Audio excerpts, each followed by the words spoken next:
Ang pangalan nga ni Sir?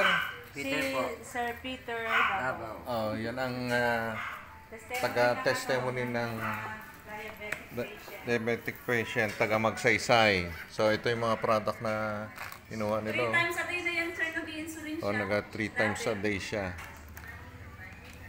So, malaking tulong, sir, sa inyo yung stem cell natin? Pag nag-insulin po ako ngayon, naninikas po yung pako. Hindi ako makalakad. Oh. Pero dito sa product, stem cell natin, di ba? Ayos po. Nakakarating ng San Jose, nakakapaglakad na. Opo. Ano yung nakakapag-motor na malayuan. Oo, nakakamotor na pala, sir. Hanggang Kalintaan. So, ayan po ang testimony natin, no? Dati po, wala pa nakamotor.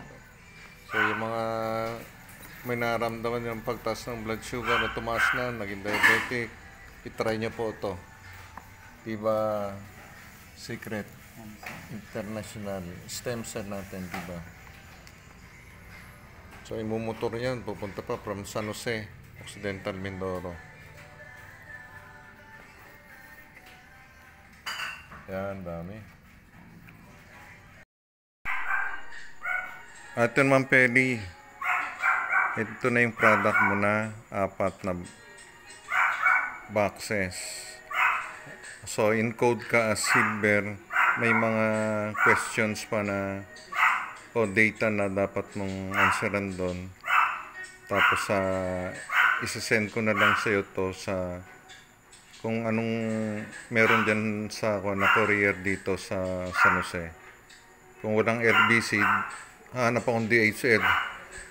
Manila pa ba yan? Oh, sige. Thank you, thank you.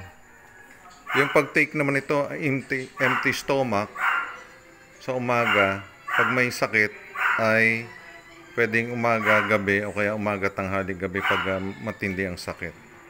Mga cancer, mga ganon. O kaya cancer sa bulsa. Ma'am, thank you. Brave heart.